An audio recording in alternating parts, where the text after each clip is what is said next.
Hello friends, welcome to my YouTube channel. तर आज मी बनवली होती सिंपल अशी पावभाजी.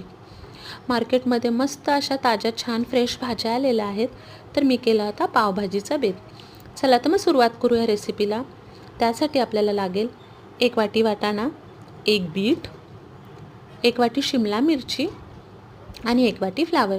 भाज्या स्वच्छ धुवून घ्यायच्या आहेत आणि बारीक चिरून घ्यायच्या आहेत. त्यानंतर मी 2 ग्लास पाणी ॲड केलं आहे आणि कुकरला भाज्या शिजवायला लावलं. भाज्या इथे छान शिजत आहेत तोपर्यंत आपण बाकीची तयारी करून घेऊया. इथे मी घेतले होते 4-5 टोमॅटो, जे मी वेगळे असे थोडेसे पाणी टाकून शिजवून घेतलेत. त्याची साल काढून मी त्याची बारीक अशी प्युरी करून घेतली आहे. त्यानंतर मी 4 बटाटे घेतले होते उकडलेले, स्मॅश करून घेतले आहेत.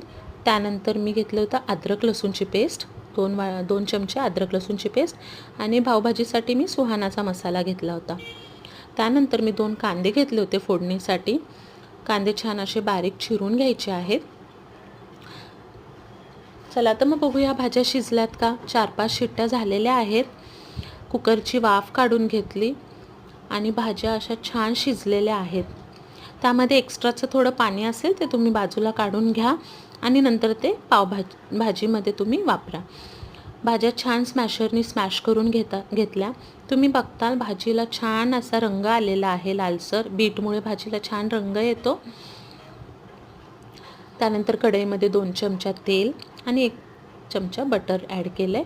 तेल छान तापलं की त्यामध्ये टाकायचा कांदा छान परतून झाला की त्यामध्ये आपण टोमॅटोची प्युरी टाकायची आहे. तेही छान परतून झालं की त्यामध्ये ॲड करायची आहे अद्रक लसूणची पेस्ट. अद्रक लसूणची पेस्ट छान परतून घ्यायची. नंतर त्यामध्ये टाकायचा पावभाजी मसाला. हे मिश्रण एकत्र झालं की त्यानंतर मी टाकला होता बटाटाही छान मिक्स करून घ्यायचा. त्यानंतर त्यामध्ये आपण ज्या भाज्या घेतल्या आहेत स्मॅश करून त्या ॲड करायच्या.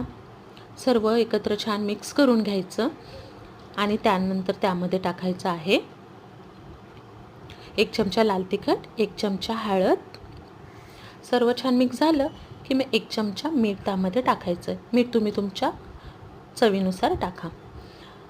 आणि आपण भाजीमधलं थोडं पाणी जे राहिलं होतं ते त्यामध्ये ॲड करायचं आहे. त्यानंतर झाकण ठेवून 15 मिनटं छान भाजी शिजू द्यायची. तुम्ही बघताल भाजी छान शिजलेली आहे. परत झाकण ठेवून 5 मिनटं भाजी शिजू द्यायची मंद आचेवर. भाजी तयार आहे. त्यानंतर त्यामध्ये थोडंसं बटर टाका आणि वरून छान हिरवीगार कोथिंबीर टाका. भाजी नक्की ट्राय करून पहा. आवडल्यास लाईक, शेअर आणि सबस्क्राईब नक्की करा. थँक्यू.